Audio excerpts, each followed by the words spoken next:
Hello, my name is Jennifer Daring. I'm a student at Kent State University at Stark. This paper will discuss pollution and the effects that it has on Summit Lake and the surrounding community.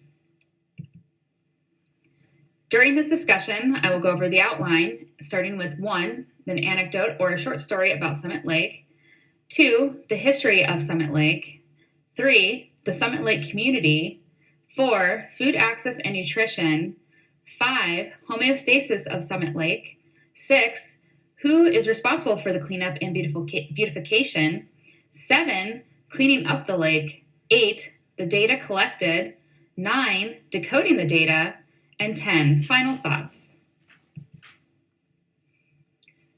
Summit Lake, an experience. Surprisingly, this is a true story. This is my representation or my telling of what I experienced walking by Summit Lake. I was walking along the bike and hike trail at Summit Lake, and I was admiring the osprey as they circled the water for their prey. The osprey quickly and strategically dove down to capture a fish. It was then that I looked down at the shoreline and noticed all the debris and trash floating along the shoreline. Geese and ducks were bobbing around next to the floating plastic bottles. They were almost in sync with each other, as the current from the lake lulled everything with a gentle beat. A great blue heron squawked in the far distance as it dismounted from a tire from what appears to be a car. A nearby turtle retreats back to the sanctuary of the murky lake, where it once basked atop a box spring. The inhabitants of this lake have grown accustomed to pollution that invades their homes. It was then that I decided it was time to take action and be proactive for the creatures that have no voice. It became not only a call to action, but a study of the surrounding community, the research of trash and water sources, and how to help this ecosystem thrive while spreading environmental awareness to help alleviate the issue. A history of Summit Lake. So Summit Lake is a kettle lake that was formed by a retreating glacier many thousands of millions of years ago. This lake currently sits along a continental divide, so the waters that flow into this lake flow both north and south of the lake and south toward the Mississippi River. So it gets the name Summit Lake basically because it's a summit and the water flows north and south. So not only is the waters going in either direction, there's also trash coming in from either direction, which is super important because, everyone wants to kind of point the blame at the community for the trash that's present, but it's kind of like a collection of surrounding communities and industry. Moving forward, in 1917, Summit Beach Park opened on the northeast shore of Summit Lake. The amusement park hosted roller coasters, a carousel, a Ferris wheel, and more. And a little backstory and a little mythology, so you will say, there's rumors and theory that the Ferris wheel is actually in Summit Lake at the bottom, that, it eventually just kind of toppled over and was left to rot and, rest its final resting days at the bottom of the lake. There's no evidence of that. It's a possibility if someone wants to scuba dive down there. I am uncertain. But again, this kind of stems into the fact that, this park kind of depreciated and fell apart. And then it was just left to rot, essentially. And I think there are still remnants of the roller coaster across the street as well. But moving forward, pollution has been an issue for decades and still continues to be an issue. In the early 1900s, there was a local rubber plant that dumped effluent water into the lake. And that's still ongoing problem, not necessarily from the rubber plant, but from other industry. You'll see on the next few slides that there's been plastic and various other things dumped into the lake, and it's been extremely problematic. And then moving on to the Summit Lake community, it's a mainly African-American centered community. Originally, African-American residents that lived in this area at this time were not allowed to visit Summit Beach Park. This was due to the fact that it was a whites-only community, which also reinforced, the redlining that was established, which further promoted the segregation that lies within this community. There was also this freeway, which everyone should be familiar with, is 76. You can see in the picture to the right. This actually was established and cut through Summit Lake in the established community and kind of created a huge divide and segregation. And you can kind of still feel it to this day. And originally, this freeway was supposed to go through Fairlawn, but due to the lack of support and the less privileged communities, the highway ended up going through Summit Lake versus Fairlawn, and you can see that Fairlawn is more of an affluent community, and it's still to this day.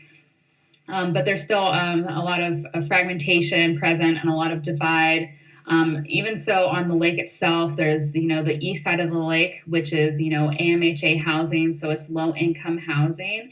And then on the west side of the lake, it's predominantly white neighborhood, and it's freestanding houses and property.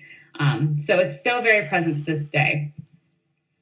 And then moving on to food access and nutrition, with this area being part of the AMHA, which I had mentioned on the previous slide, it consists of families with children of all ages. And then most of these children present, it's stated that 86% of them attend Akron Public Schools and are eligible for free or reduced price lunches. And that's incredibly important because, without the supply of these foods from the schools, oftentimes a lot of these kids aren't being provided substantial food at home. They're resulting towards something that is high quantity, low quality, which lacks nutrition, which lacks beneficial healthy vitamins in their foods. It's just essentially their fillers, and it's very present and unmistakable, the lack of privilege that is there, and it reflects in the waterways. You can see it, like this is visible from one of my cleanups that I did to the right here, and it's a lot of Circle K cups. You see the Polar Pops, you see the 2-liter bottles, you see the Gatorade, and other various containers. And not so much in this picture, but it's a lot of prepackaged foods, things that don't supply a lot of food and valuable nutrition, which is, ultimately it's a lack of privilege. It's a privilege to be able to eat healthy and have access to healthy foods. A lot of these communities resort to, like I said earlier, high quantity, low quality. So, you can get mass amounts of prepackaged foods that are going to fill you up but not really benefit you in the long run. And this really kind of also affects this, homeostasis of Summit Lake. And here is the picture to the right. I had briefly mentioned earlier about industry contaminating the water. The picture to the right is a bunch of nurdles, which are small plastic particulates that when melted down, they create, large plastic objects. But these have invaded the streams, the water, it's everywhere. It's unavoidable. Doing these cleanups at Summit Lake, it's a little hopeless and defeating to see, these nurdles everywhere. And actually, at the last cleanup, there was a small baby turtle there that was covered in these nurdles, and we ended up having to pull the nurdles out of its shell and around its face in order for it to kind of hopefully live a more happier life and survive. But, it's part of the problem. But yeah, there's plastic bottles and styrofoam cups, and they, break down to a certain degree, but they don't necessarily go away, which is a huge problem. And that's, part of the reason why, me personally, I'm so passionate about this. But in order for, there to be any sort of difference, the use of plastic needs to be drastically reduced in order to overcome this overwhelmingly high amount of waste that is present at Summit Lake. Even the cleanups alone that I do, it's mostly plastic and styrofoam. And again, they don't really break down. They kind of just float and bob. And then even the styrofoam is just awful. It just breaks down into like millions of tiny pieces that just don't ever go away. And then, the wildlife eats and ingests these things, and it's detrimental to their health. And then, there's fishing here at Summit Lake. So, if you are fishing and ingesting, whatever the fish is ingested, not necessarily the actual pieces, but it's still, the toxins that are seeping out of these things is harmful to them. It's harmful to us, and that's problematic. But it's unfortunate that wildlife has to deal with the consequences of our actions. And then, moving forward, who is responsible for the cleanup and beautification? Unfortunately, it's volunteers. It's people like you and me. It's a lot of nonprofit organizations such as Keep Akron Beautiful, Trash Fish, and the Green Girl Gang. Unfortunately, the city has little, presence in the beautification of this lake and community. Their main focus is focusing on, the outside, like the neighborhood, visually, on the outskirts of the lake. They're not focused on the lake itself. The water quality was checked. It was good, safe for human contact. But, the sediments, going down more than a foot is not safe. All those harmful toxic chemicals that are present are going, into the sediments. And that's where a lot of the danger lies. And it's just sitting there. And there seems to be no way to fix it, which is, defeating at times. But the city just has a lack of responsibility. They want to take all the credit for, what all these people are doing and all these organizations are doing. But they don't seem to be stepping up to the plate to help the people out and helping, this natural resource out. This is fresh water. Fresh water is a commodity to be had and not, just taken for granted. But it's unfortunately the people at the bottom of the pyramid are the ones responsible to help restore this hidden gem. And, it's valued as a hidden gem, and not many people know about Summit Lake. I unfortunately didn't know about Summit Lake until I had gotten a job here with the Summit Metro Parks a few years back. And now it's really affected me personally. And I've just really taken that, drive for change very, very personally. And as you can see on the picture to the right, I've taken it and ran with it. That picture, we collected, 586 pounds of trash, I think, that day. And that was from one cleanup. But industry needs to be held, responsible for the pollution it has contributed to. It's not just the little person. Industry is a huge, huge reason why, the lake is as bad as it is right now. All the effluent stuff that has been dumped in there and, the trash that accumulates there needs to be some sort of responsibility. And then, so since it is up to the little people currently, we dove right in and started cleaning the lake, metaphorically and physically. So we kind of work on that through marketing on social media. I run the Green Girl Gang, which is a women's focused outdoor adventure group. And we kind of do a little bit of everything.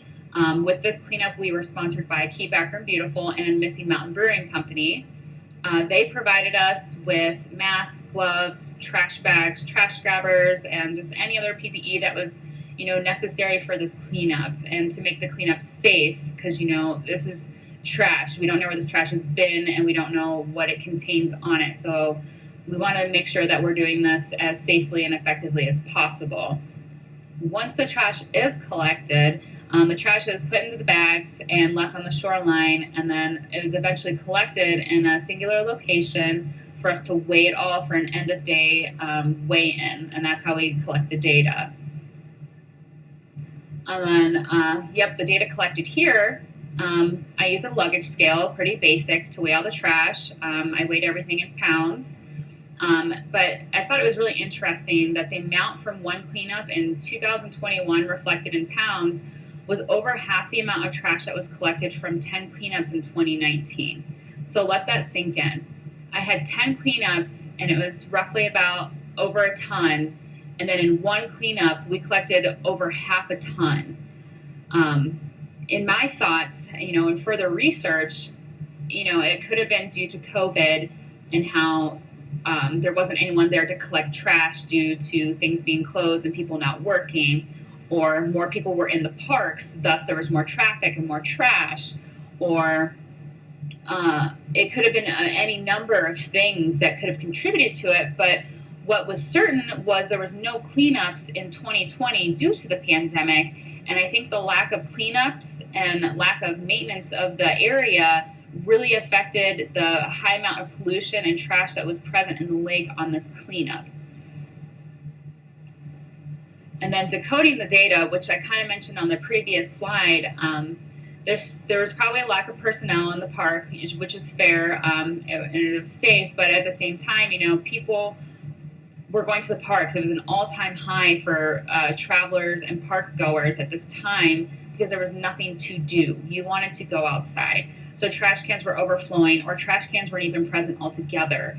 Parks were encouraging people to take their trash home with them, or take it elsewhere besides leaving it in the park.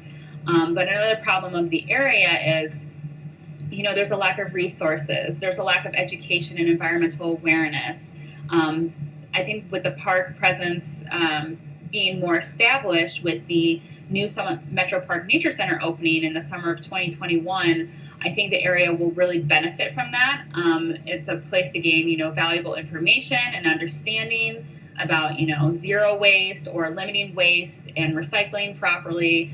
I think it's super important, and, to make change, you want to start at the bottom and kind of work your way up. It's really hard to kind of teach an adult to make changes when, they're set in their ways, which is unfortunate.